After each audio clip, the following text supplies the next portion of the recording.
And as always, joining me is Eric Alwan, the voice of Sunland Park Racetrack and Casino, as we get ready for the final weekend of live racing. Eric, welcome back. And I'll tell you what, if you follow college basketball, you realize that it's been upset city in the Final Four. We've got teams that nobody expected to be there, and that's a perfect way to start what Wild on Ice did at the $600,000 feature race, the Grade 3 Sunland Derby. This was a horse that was not on anyone's radar. In fact, last week, when you previewed the whole race, you touched on Wild on Ice because you touched on everybody, but you said, you know, this was not a horse. That's exactly no shot. That's right. That's right. No shot. By the way, Florida Atlantic had no shot. They're in the Final Four. San Diego State had no shot. They're in the Final Four. Miami, maybe a few, but they're in the Final Four. So maybe it's just kind of continuing the theme of this is the year of the underdog, Eric. It's a great way to intro the show, Cappy. Nostradamus. Remember Nostradamus? I do. He couldn't pick this stuff.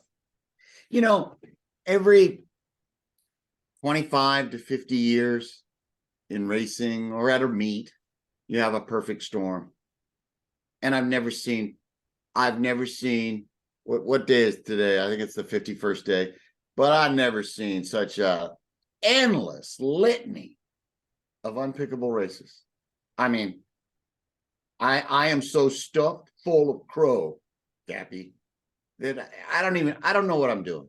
Experience, knowledge, being cagey, sneaky, research, don't mean squat. No. But like what I'm saying is that it's a perfect storm of incredulity. I mean, I've been in this game 50 years. I've seen it all. I've seen Secretariat beaten 4 times or so. I've seen My Net Bird win the Kentucky Derby. I mean, although My Net Bird maybe shouldn't have been 50-1. He did come from Woodbine. It's a pretty decent track. But I think what makes it so amazing is that it wasn't just Wild on Ice. Okay. Oh, no. There was about 3 or 4 other knockout. Who was the guy that beat Tyson? Oh, you're talking about Buster Douglas. Okay. Yeah. We had 4 or 5 Buster Douglases on Sunday. Okay. Mm-hmm. And that same horse that I gave you on a show about a month ago, Stealing the Trap, he lost the same way, except he didn't stumble, but the same heartbreaking, gut-wrenching way that he lost in the Red Hedeman, he lost in the Mexican Breeders' Derby to a horse that, no. I mean, I think he won a maiden at Zia. I saw a 62.50, a $6,250 claimer, who I have an enormous amount of respect for in City on the Nile, win $100,000 stakes. I mean, there's that. Okay, Wild on Ice. Getting back to that. But before we get to Wild on Ice, isn't this what makes sports great? That even when you think you have it all down, there's still the possibility of the upset. That to me, and it's not just horse racing. I mentioned college basketball. It happens in every sport, and it just so happened to all kind of, take that big center stage at Sunland last Sunday. But Eric, to me, the upset special is what some people love to play in horse racing. And if they love upsets, well, then last Sunday was the day for them. Yeah. And more than any one sport, Steve, horse racing is inherently geared to producing an upset. Do you know where the word upset came from? Do you know its genesis? Came from horse racing. Back in 1919, Cappy, horse races were begun by a string. There was no starting gate. Man of War, who many consider the greatest thoroughbred of all times. He was undefeatable, everyone thought. But they put the string on the horses' noses. They put everybody together. Man of War did not get away. He He gave him about a 5-6 length start at the beginning of that race. And who beat him? Wait for it. Wait for it. Upset. A horse named Upset. And prior to that, in the lexicon of sports and sports announcing, you and I are so much involved in, that's what coined the word upset when a long shot won a sporting event. I think it's one of the greatest stories ever in horse racing. I agree. But horse racing, also remember, Steve, it's not like it's on a basketball court. It's pretty much constant indoors. Everything's about the same, except home and away. That's different. Horse racing, you've got post positions, different jockeys, different weights, different distances, a whole lot of different venues. What else? Conditions. Why do we have a racing office? We have a racing office, Steve, to make all the races as democratic as possible and to try to make it hard for the favorite to repeat. Now, not in the Sunland Derby, but in handicap races when horses get older. You know, there's a whole medley of races in horse racing, from when horses begin when they're maidens and they go against their own kind, horses that have never won, throughout all the different levels of claiming races, which are money valued. You know, the higher the claiming price, better the horses, to the allowance, to the derbies, to the stakes. It's so many graduations and gradient levels that I guess, and I should know it better than anybody, that's what also pushes these wild outcomes.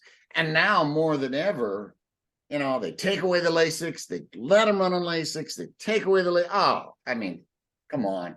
You know, and that's federal, you know, these regulations. So, you know, that also makes it tough. But that Sunday, I think I missed. No, I had one winner. Only one. Only one horse was foolproof. Flying Connection. Even for Todd, our greatest trainer to come here, I think maybe 25 years at Sunland. I mean, that was his only winner. It shows you. And the great Bob Baffert. Great Bob Baffert. Gutted. I mean, it didn't come close. He was already beaten at the top of the, the quarter pole in the Derby. And he had another filly, I think, in another race. Well, the Flying Connection race. Sunland Park Oaks. His horse did nothing there. So I don't know. What does it mean? I do know this. It's consonant to everything else I've seen this year. I mean, rough. I mean, hard to pick. Very hard to pick. Impossible to pick. And here's another proof for the court. I'll be Perry Mason today, okay? We had a worldwide audience, national audience. Fox Sports was taking the races, TVG, FanDuel, all the tracks in America were taking us. Nobody had the pick five. Not one winner. No, it was that hard. It was really, really hard.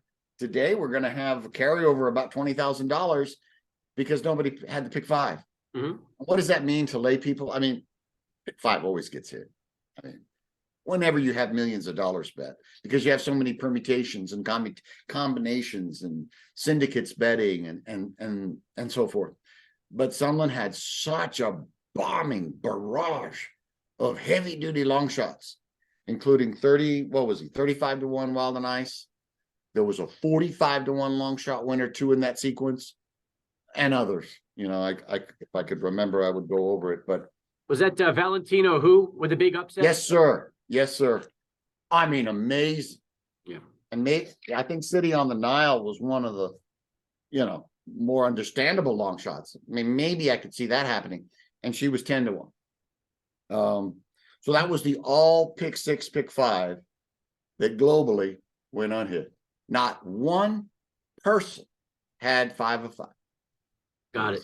By the way, for Joel Marr and Kenny Tohill, 2 veterans that have been around forever. Let's talk about, I guess, what that upset can mean for them.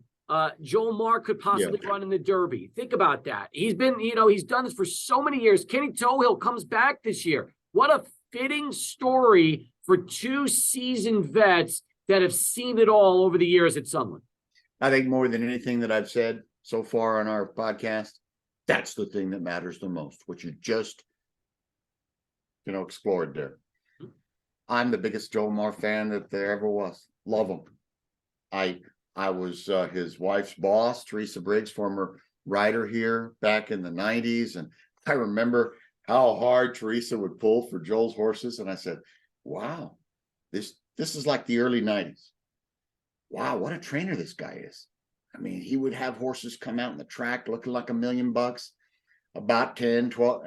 He was already an established trainer, but picking up momentum. And then around 2007, Pepper's Pride comes along. One of the most dynamic thoroughbreds I've ever seen. One of the biggest hearts I've ever seen. The way she would always come on and know when to win. In many, many ways, she was like Zenyatta. And she could win going short or long. Joel Mar's the wizard behind that. And there was another horse too. He did win the Oaks. Okay. Joel did win the Oaks, which is the female version of our Sunland Derby with Blamed. So probably more than any other local trainer, other than Todd Fincher. And Chip Woolley, of course, with his big Kentucky Derby win. Joel Mar has put Sunland Park on the map big time. And sure, it's so gratifying to see him win. I was a fan of this horse, Wild on Ice at Zia Park. I mean, he won 2 out of 2. His first 2 races of his career. Looks super impressive. When a horse gets beat 40 lengths and 30 lengths subsequently, and then you ask him to turn the tables, it's hard to, it's very, very hard to say why. But obviously there was a reason why, And Ken Tohill, the winningest jockey in Sunland history. Oh, man, Steve, that was a masterful ride. Want to know why? He was close to the pace, but he wasn't doing the heavy lifting that race. He was flanked about a length off those 2 embattled leaders, the 2 hyper favorites, who dueled themselves into submission. Not to mention, there was the endless heavy headwinds down the backstretch. It's blowing like crazy today. Wind has a huge factor in horse racing. I think we've talked about it. Mm-hmm. But those 2 favorites went at it like it was an 870 race. And no, it's a mile and an eighth. It's double that distance. So Tohill, with all of his, massive experience, invaluable experience, stayed close and in an opportunistic way stole that Sunland Derby. I mean, sure, it wasn't the most impressive field. I mean, come on. No. But the money was down. The points are there. If Joel wants to, if Frank Sumter Sr., the owner, who, by the way, is a brother of the great rider in New Mexico racing history, Gary Sumter. Gary Sumter only won the All-American Futurity once, a couple of All-American Derbies. Dear friend of mine, was a fabulous thoroughbred rider in the 70s and 80s. That's another sidelight to the story. But if Wild on Ice wants to go, if they could take a shot at it, and he could be one of the greatest Texas spreads, maybe of all times. There have been a few great Texas spreads in racing history. You got to go way, way, way back. Assault won the Triple Crown in 1946. That's how far back you got to go. There's a lot of history of racing and breeding in Texas, but because of parimutuel laws and no racetracks for the longest time, until about the late 80s, early 90s, when racetracks came back in Texas. That's about the only history that there is of it, on the racetrack. But Texas itself, I think, has the most horses of any other state in the union, is a tremendous breeder of quarter horses.